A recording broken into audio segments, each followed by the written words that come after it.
नवरात्र सुरू झाले की त्यात काही नियमसुद्धा सांगितले जातात. जसं की देवांना दररोज अंघोळ घालायची का नाही, नैवेद्य कोणता दाखवायचा, त्याचबरोबर कोणत्या गोष्टी यांचा त्याग करायचा, म्हणजेच कोणत्या गोष्टी या 9 दिवसात वापरायच्या नाहीत. त्याचबरोबर 9 दिवसामध्ये कोणकोणते नियम असतात जे आपल्याला पाळायचे असतात, ज्या चुका आपल्याकडून होऊ द्यायच्या नसतात. तर त्या सर्व आज आपण पाहणार आहोत. नमस्कार, मी मनीषा. मी गृहिणी चॅनलमध्ये तुम्हा सर्वांचं मनापासून स्वागत करते. आज थोडासा वेगळा व्हिडिओ घेऊन आलेली आहे. आता नवरात्र सुरू होत आहे थोड्या दिवसानंतर, म्हणजेच 15 ऑक्टोबरपासून नवरात्रीला सुरुवात होत आहे. शारदीय नवरात्र म्हणजेच या 9 दिवसांमध्ये देवीच्या 9 रूपांची आपण पूजा करतो. 9 दिवसात नवदुर्गांची पूजा केली जाते. यावेळेस आपण काही नियम असतात जे आपल्याला पाळायचे असतात, चुका आपल्या हातून होऊ द्यायच्या नसतात आणि क्षमा प्रार्थना सुद्धा करायची असते. तर या सर्वांची माहिती आपण पाहणार आहोत. तर सर्वात अगोदर पहिला नियम म्हणजे भरपूर जणांना असा प्रश्न पडतो की देवांना दररोज आंघोळ घालायची का? म्हणजे जेव्हा आपण देवी घटामध्ये बसवतो त्यावेळेस काही जणांचं असं असतं की 9 दिवस देवांना आंघोळ घालायची नाही कारण देवी घटामध्ये आहे म्हणून. आणि काही जणांचं असं असतं की 9 दिवस ते आंघोळ घालतात. तर नियम कसा आहे, तर घटात देवी बसवलेली आहे म्हणून फक्त देवीला उचललं जात नाही, घटाला उचलून आंघोळ घातली जात नाही. तर फुलाने त्यावरती पाणी शिंपडून हळद कुंकू लावायची असते. पण आपल्या घरातील जे देव आहेत त्यांना दररोज आंघोळ घालायची असते. त्यांना सुद्धा भरपूर जण आंघोळ घालत नाहीत कारण 9 दिवसासाठी त्यांना सुद्धा स्थापन केल्यासारखंच ते पण पूजा करतात. तर तसं न करता 9 दिवस सुद्धा आपल्या देवघरातील देवांना आंघोळ घालायची, हळदी कुंकू वाहून पूजा करायची, जशी आपण दररोज करतो त्याप्रमाणेच. नवरात्र सुरू होण्याच्या अगोदर पितृपक्षाचा काळ असतो. त्या काळामध्ये ज्यांचे कोणाचे पितृपक्षातील म्हणजेच माळा झालेले असतात तर त्यांची माळा झाल्याच्या नंतर लगेच घर वगैरे स्वच्छ करून त्यानंतरच घट बसवला जातो. जेव्हा आपण घट बसवतो त्यावेळेस जर तुम्हाला पूर्ण घर स्वच्छ करणं नाही झालं तरी जिथे आपण देव बसवणार आहोत म्हणजेच घटस्थापना करणार आहोत घटाची, त्या ठिकाणची तेवढी तरी रूम स्वच्छ वगैरे करून त्या ठिकाणीच घट मांडावा. फरशी वगैरे स्वच्छ करून किंवा आजूबाजूचं सगळं स्वच्छ करायचं आणि त्यानंतर तिथे घट बसवायचं. 3, आता भरपूर जणांच्या घरी देवाचे टाक असतात. कुळदेवाचा असतो, कुलदेवीचा असतो, त्याचबरोबर घरात आपलं जर कोणी वारलेलं असेल तर त्यांचा टाक राहतो, खंडोबाचा राहतो, मल्हारीचा टाक राहतो. तर भरपूर ठिकाणी देवीचा घट बसवतात. ज्यांच्याकडे देवीचा टाक आहे ते देवीचा टाकसुद्धा तिथे ठेवतात. पण त्याचबरोबर घरात जे बाकीचे जेवढे काही टाक आहेत ते सुद्धा तिथे मांडले जातात. तर असं न करता फक्त देवीचा टाक जो असतो तोच तिथं कलशाजवळ ठेवायचा राहतो. बाकीचे जे टाक आहेत ते टाक वेगळे आपल्या देवघरातच ठेवायचे. कारण 9 दिवसामध्ये फक्त आपल्याला देवीची पूजा करायची असते. तर ते टाक जसं की खंडोबाचा टाक असतो तर तो तिथे देवीजवळ नाही ठेवायचा. मल्हारीचा टाक राहतो तो सुद्धा नाही. घरातील इतरांचे जे टाक असतात ते आपल्या देवघरातच पूजा करायची. फक्त जो देवीचा टाक आहे तेवढाच टाक तिथे घटाजवळ ठेवून त्याची पूजा करायची. नियम क्रमांक 4, आपल्या सर्वांकडे गणपती प्रत्येकाच्या देवघरात राहतो. आता कोणत्याही पूजेची सुरुवात करायची असेल तर आपण गणपतीची अगोदर पूजा करतो आणि त्यानंतर बाकी पूजेला सुरुवात करतो.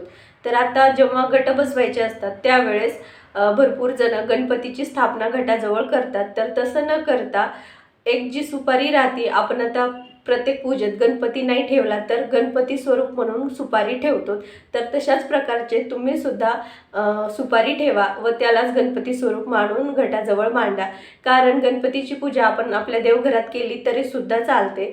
तर आत्ता दुसरा एक नियम सांगते की जर तुम्ही एकत्र कुटुंबात राहत असाल तर तिथे एकच घट बसवला जातो. पण काही वेळेस असं होतं, काही वेळेस नाही, तर भरपूर जणांचं सुद्धा असेल की जॉब वगैरे असल्यामुळे सून आणि मुलगा वेगळे राहतात आणि सासू सासरे वेगळे, दीर जावा वेगळे राहतात. तर यांनी काही पूर्ण कुटुंब वेगळं झालेलं नसतं, त्यामुळे यांना दुसरा घट बसवायची गरज नाही.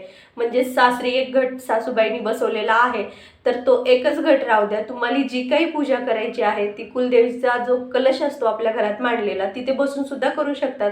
वेगळा असा तुमचा घट मांडायची गरज नाही. एकत्र कुटुंबामध्ये फक्त एकच घट बसवला जातो, 2 ठिकाणी घट बसवायची गरज नाहीये.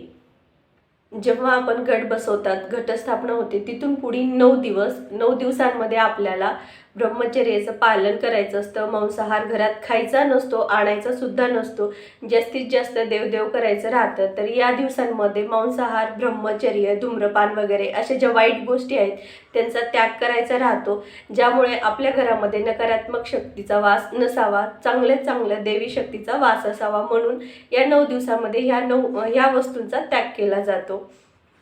त्याचबरोबर या 9 दिवसांमध्ये काळे कपडे घालायचे नाहीत. तर तुम्हाला माहिती असेलच की कोणत्याही पूजेमध्ये काळ्या कपड्यांचा वापर केला जात नाही. दुसरा कोणताही रंग वापरू शकतात, फक्त संक्रांतीला वगैरेच काळे कपडे वापरले जातात.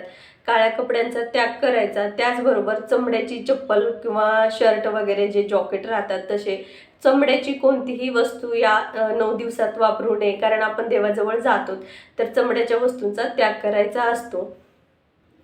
जर तुम्ही या 9 दिवसामध्ये दुर्गा सप्तशतीचा किंवा देवी महात्म्याचा जर पाठ करत असताल तर यावेळेस तुम्ही शक्यतो साडी नेसावी, हळदी कुंकू लावून, बांगड्या घालून पाठाला बसावं. कारण जेव्हा आपण केंद्रात जातो तेव्हा केंद्रात सुद्धा सांगितलं जातं की पूजेला बसताना तुम्ही दुर्गा सप्तशतीच्या पाठाला कधीही ड्रेस घालून बसू नये, साडीच घालावी आणि डोक्यावरती पदर, कपाळाला हळदी कुंकू लावून बसावं. जर तुम्ही टिकली लावलेली असेल तर टिकलीच्या खाली तुम्ही हळदी कुंकू नक्कीच लावा, कारण फक्त टिकली लावून बसायचं नाही. केंद्रात असं सांगितलं जातं की जेव्हा आपण पाठ करताल तेव्हा हळदी कुंकू लावूनच दुर्गा सप्तशतीच्या पाठाला बसायचं असतं. या 9 दिवसामध्ये घरामध्ये किटकिटी, भांडण, तंटे जास्तीत जास्त टाळायचे, कारण या दिवसांमध्ये आपल्या घरामध्ये देवीचं आवाहन झालेलं असतं, देवी आलेली असते. त्यामुळे जेवढं आपल्या घरातील वातावरण हे शांत, आनंदी, चांगलं राहील तेवढं चांगलं. कारण आपल्या घरामध्ये देवी आल्याच्या नंतर तिला सुद्धा आपल्या घरामध्ये प्रसन्न वाटलं पाहिजे आणि तथास्तु म्हणून देवीने सुद्धा आपल्याला चांगला असा आशीर्वाद दिला पाहिजे. त्यामुळे जास्तीत जास्त भांडण टाळायचं. जरी असं वाटलं की भांडण होते तर शक्यतो गप्प राहायचं, म्हणून यामुळे भांडणच होणार नाही. त्याचबरोबर आता 9 दिवसात काही जण 9 दिवसाचा सुद्धा उपवास करतात आणि दसऱ्याला सुद्धा उपवास सोडतात. ज्यांना शक्य आहे त्यांनी 9 दिवसाचा धरला तर उत्तमच, पण ज्यांना कोणाला काही प्रॉब्लेम्स आहेत किंवा 9 दिवसाचा उपवास होत नाही तर त्यांनी पहिल्या दिवशी आणि अष्टमीच्या दिवशी 2 दिवशी उपवास धरायचा असतो, त्या दिवशी धरला तरी चालेल. आमच्या इकडे म्हणतात की बसतं पारणं आणि उठतं पारणं, म्हणजेच घटस्थापनेच्या दिवशी आणि अष्टमीच्या दिवशी या 2 दिवसांमध्ये उपवास धरला तरी सुद्धा चालतो. ज्यांना शक्य आहे त्यांनी 9 दिवसाचं धरा, ज्यांना शक्य नाहीये त्यांनी 2 दिवस धरला तरी सुद्धा चालेल. आल्याच्या नंतर, घटस्थापना झाल्याच्या नंतर नख आणि केस या दोन्हीही गोष्टी कापायच्या नाहीत. भरपूर जणांना बसल्या ठिकाणी नख काढायची सवय असते किंवा आता केस वाढलेत किंवा आयब्रो खूप जास्त वाढल्यात, आयब्रो करायच्यात. ज्यांना कोणाला आवड आहे आयब्रो वगैरे करायची, केस वगैरे कट करायचे, त्यांनी या घटस्थापनेच्या अगोदरच करून घ्या. या 9 दिवसांमध्ये आपल्या घरामध्ये नख कापायचे नाहीत किंवा केस वगैरे आपण कापायचे नाहीत. तर हा सुद्धा एक नियम आहे. जेव्हा तुम्ही घरामध्ये घटस्थापना करता त्यावेळेस अखंड दिवा लावलेला जातो आपल्या घरामध्ये घटाच्या जवळ. तो आपण दिवा न विजावा यासाठी नेहमी कार्यरत असतो. म्हणजे काजळी आली की आपण काजळी काढतो, त्याच्यावरती झाकून वगैरे ठेवतो, तर वरती जे दिव्यावरती झाकण असतं तशा प्रकारे दिवा विजू द्यायचा नाही असं आपलं राहतं. तर जेव्हा तुम्ही घरामध्ये घटस्थापना करताल त्यावेळेस अखंड दिवा लावायचा. त्याचबरोबर जर तुम्हाला 2-3 दिवस बाहेर जायचं असेल तर असं चालणार नाही, कारण घटस्थापनेच्या जो माळी बदलायच्या असतात, त्याचबरोबर रोजची जी पूजा असते तर मग तिच्यामध्ये खंड पडतो. जर तुम्हाला कुठे जाण्यात येणार असेल तर अशा महिलांनी अगोदरच घटस्थापना करूच नका. ज्यांना कोणाला घट बसवायची इच्छा आहे पण आम्हाला बाहेर जायचे तर त्यांनी सार्वजनिक ठिकाणी मंदिरामध्ये घट बसवला जातो, तर सर्व साहित्य घटस्थापनेचं घेऊन जायचं आणि तिथे नेऊन जे ब्राह्मण असतात त्यांच्याजवळ द्यायचं.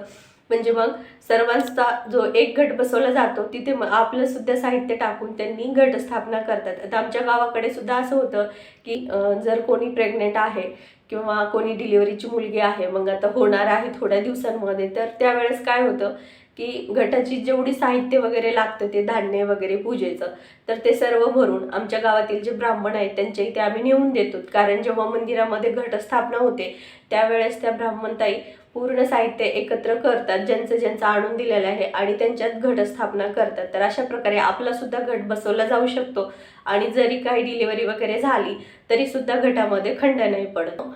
नवरात्रामध्ये 9 दिवसात 14 पाठ केले जातात दुर्गा सप्तशती पाठाचे. जे कोणी दुर्गा सप्तशतीचे पाठ करतात तर त्यांना रोज जर करत असतात 9 दिवस, तर त्यांना हा एक नियम आहे की ज्यांनी पाठ करतात त्यांनी गादीवरती झोपायचं नाही, तर खाली चटई, त्यावरती सतरंजी वगैरे अंथरून त्याच्यावरती झोपायचं राहतं. नेहमी एखादी वेळेस असं सुद्धा होऊ शकतं की आपल्याला घट बसवायचा आहे, आपण घट बसवला आणि त्यानंतर 2-3 दिवस मध्ये गेले आणि त्यानंतर मासिक धर्म आला, तर त्यावेळेस काय करायचं? तर अशा वेळेस आपले जे शेजारी असतात त्यांना बोलवायचं व माळी बदलायला सांगायच्या त्यांना. दिव्यात तेल सुद्धा त्यांनाच टाकायला लावायचं. जिथे कुठे आपण घट बसवणार आहेत शक्यतो ती जागा थोडीशी वेगळी असावी. आपला नेहमी घरामध्ये वावर असतो, तर आपला चुकूनही तिथे सावली किंवा साडीचा पदर वगैरे लागू नये, अशा थोड्याशा अंतराने घट बसवा, जेणेकरून जरी तुम्हाला मासिक धर्म आला तरी तिथे लागालाग होणार नाही.